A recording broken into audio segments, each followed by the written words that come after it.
We've been studying marginal and this idea of additional.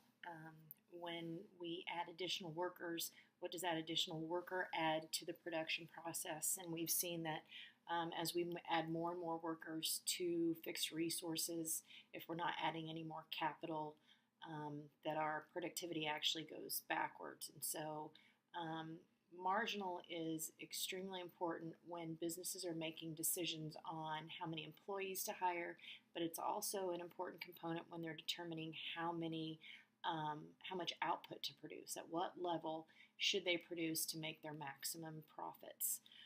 So what we're looking at here is a chart that shows the output of footballs.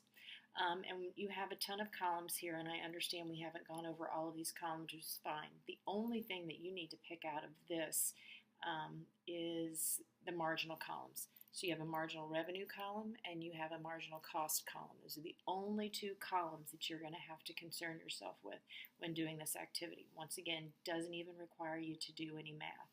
And we've already looked at the idea that you are going to do something up to the point where your marginal revenue, which is your benefit, that's how much money you have coming in, is as close to or as equal as we can possibly get it to marginal cost without going over.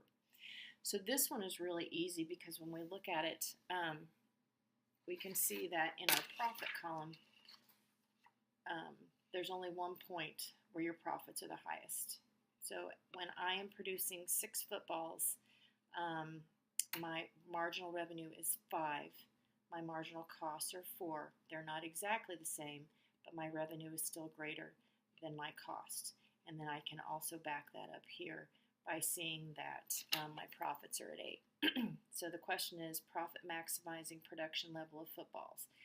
This is the highest profit. This is your output level. So producing 6 footballs is your profit maximizing level of footballs. And the two reasons that we know that, once again, when we look at your profit column, and profits are just taking how much you bring in, you're going to subtract your costs from that, and that's what's left over.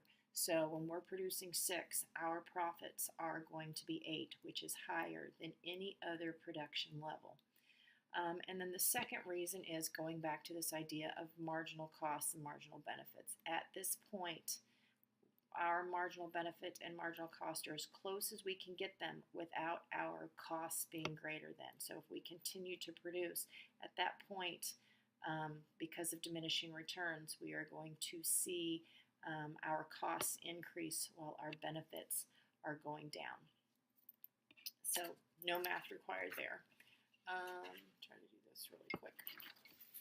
The second one will require you to do some math. Sorry about that.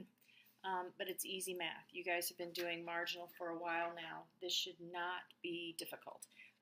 So when we produced 0, our total costs were 36. When we increase production to 1, our total costs go from 36 to 44, which is a marginal cost of 8. When we produce the next one, we're going from 44 to 48, which is a marginal cost or an additional cost of 4. When we add that third production of our beanbag, our costs go from 48 to 51, which is an increase in costs of 3. So that third one cost us 3 to make. The first one, it cost us 8 in additional costs. The second one costs us an additional 4. The next one is additional 3. When we go from 51 to 56, it's an addition of 5. And then 7, and I'm just going to do these so you can check. 9, 12, that's 15, 19, 24, 30, and 37. So if we want to look at what is the additional cost of making the 8th beanbag, we can say the additional cost of just that 8th one is 15 because it was 84 at 7 and now it is 99 at 8, which is an addition of 15. We're going to do the same thing over here for our marginal revenue column. How much additional revenue do we have coming in for each beanbag that we're selling? So when we're selling 0, our revenue is 0. If we sell one, the additional revenue is 24. If we sell one more, the additional revenue is 24. If we sell one more, the additional revenue is 24. So what you're going to see here is a trend because all of these are 24. The reason being, when we sell one more,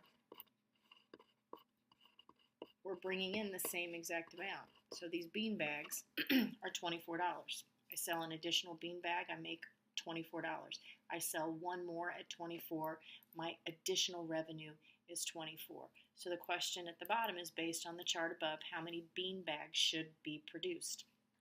We don't have a profit column here, but if we did have a profit column at a level of 10, you're going to see that the profits are the highest. That's the point where your marginal cost is equal to your marginal revenue, so we should be producing 10 bean bags. I'm going to show you one more graph real quick so you can make some comparisons here. This one here is showing profits, your highest at 90, but notice you have two that are at 90. So at that point, we have to determine, are we going to make 27 or are we going to make 29? Well, if this is the same, that's when we come back and look. At 27, our marginal revenue is 10, our marginal cost is 580. At 29, our marginal revenue is 10, and our marginal cost is 10.